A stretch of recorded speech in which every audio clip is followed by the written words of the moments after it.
Hey guys, my name is Wes, and you're watching Wes Nichols TV, and today I'm reviewing Ouija 2 Origin of Evil.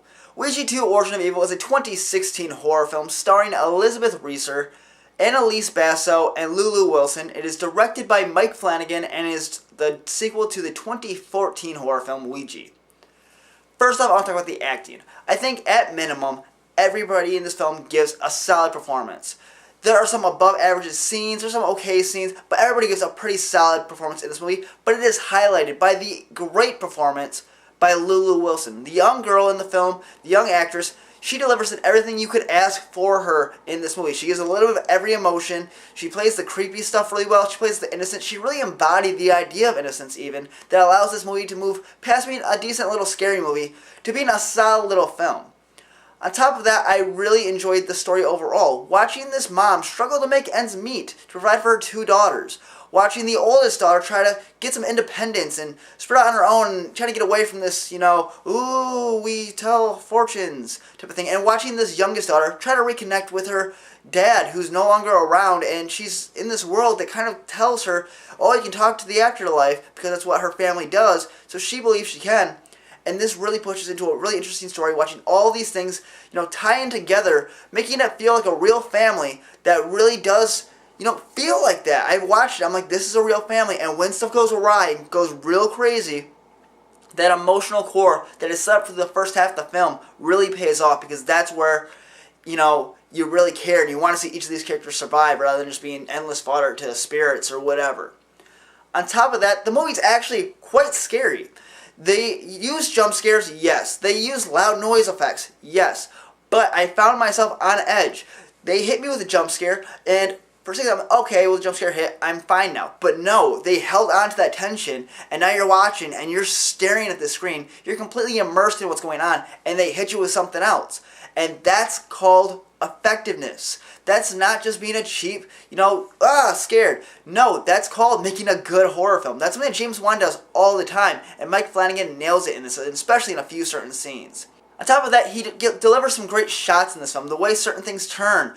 They use a filter in certain scenes, and it's pretty seamless switching between a very clear picture that's a modern camera to tossing this filter on that makes you feel like you're watching a film. You actually even see the Q dots that pop up in the corner, and it just makes you feel like it's a throwback. It's meant to be a period piece, and it makes it feel old, and it's a really nice touch. I actually felt while watching this film, and I'm not saying it's as good as The Exorcist. I'm not saying that at all. But it feels like The Exorcist in some ways, and that's a really great positive. That's a huge compliment to this movie. I did not expect anything really all that impressive going into this movie, but I found myself really enjoying it. It has an emotional core, a story I like. It scared me. I was really creeped out. I had goosebumps, and that's what this movie was supposed to do. It's not only a scary movie, but it's a good story overall. But no movie's perfect, and this movie did have some negatives. First off, like I said, it does rely a little bit too much on jump scares, a little bit too much on loud noises. But, like I said, it's redeemable. They are actually pretty effective in the use of it, but I would have liked to see a little more variety in the horror, in the scares.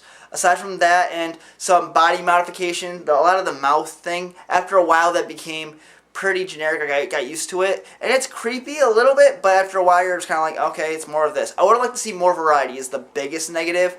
On top of that, the third act gets a little bit too over the top. The movie is very subdued for a lot of it even. So when this third act goes completely off the rails, I would have liked to see them rein that in just a little bit more. If it wasn't for the fact they tell a great ghost story in that third act, that part would have been like a huge negative chunk of this movie. And then my biggest negative actually is the ending. It felt very odd to me. I get where they were going for it, it just didn't really click for me personally, and that's going to be a negative. I mean, that's just the subjectivity of watching a movie. It might work 100% for you, so gotta take that with a grain of salt, but for me that didn't really work. Overall, though, I did really enjoy this film. It's a good ghost story with a lot of heart, with great acting, good directing, and it's pretty freaking scary, and that's all you can ask for in a horror film.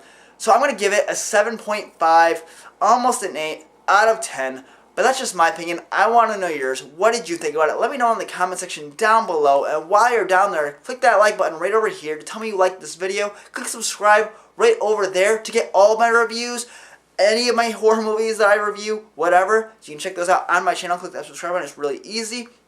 You can follow me on Twitter at WesNichols14. You can share me on social media anywhere you want. It helps me out a lot, and I really do appreciate it. Thanks for watching, guys. My name is Wes. You're watching Wes Nichols TV. Have a great night. Bye.